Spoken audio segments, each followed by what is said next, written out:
युकेमा दाँत बनाउँदा बनाउँदा आइफोन 17 प्रो मैक्स आउने पैसा नै सिद्धिसक्यो। सो हाई एभ्रीवान, मेरो नाम चाहिँ मीना पुन मगर हो। आजै छुट्टी हो अनि मेरो चाहिँ डेन्टल अपोइन्टमेन्ट छ के।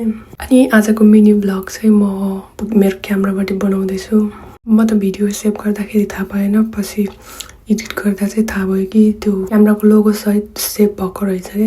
यो चाहिँ हेयर अन द हिल गेटको बस स्टप हो अनि म चाहिँ यहाँ यसरी भिडियो बनाइरहेको थिएँ अनि एकजना चाहिँ हेरिराख्नु भएको थियो क्या। अनि पछि त एक्सक्युज मी यो कुन ग्याजेट हो भनेर सोध्नु भएको थियो अनि मैले यस्तो यस्तो भनेर फोनमा देखाइदिएँ।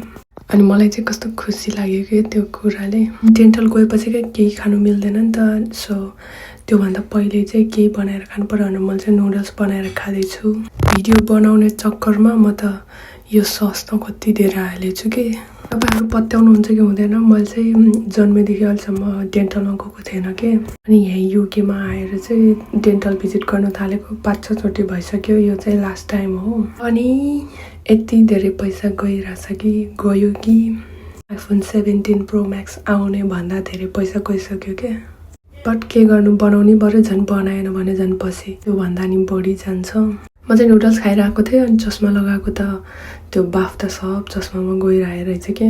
मैले चाहिँ नुडल्स खाइसकेँ, त्यसपछि सनस्क्रिन जाडो होस् या गर्मी सकेसम्म चाहिँ सनस्क्रिन लगाउनु पर्छ। म चाहिँ पछि आएर सिकेको। म जान लागेको डेन्टल चाहिँ फेल्थमको डेन्टल हो। अनि अब डेन्टलभित्र त भिडियो बनाउने कुरा आएन, सो म चाहिँ डेन्टलबाट आइसकेँ। अनि चाहिँ आधा मुख चाहिँ नम भएको छ कि भिडियोमा देख्न सक्नुहुन्छ। अनि फेल्थममा नेपाली पसल छ भनेर मलाई चाहिँ थाहा थिएन।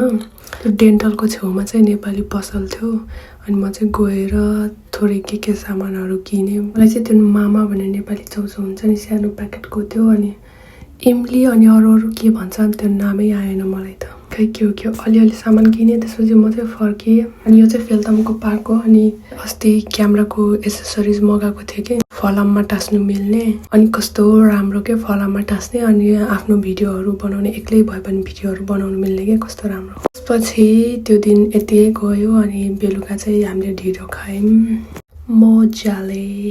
अब चाहिँ बिस्तारै अरू ब्लगहरू पनि आउँछ, सो त्यही गर्नु होला। Thank you so much for watching. See you next blog. Bye by.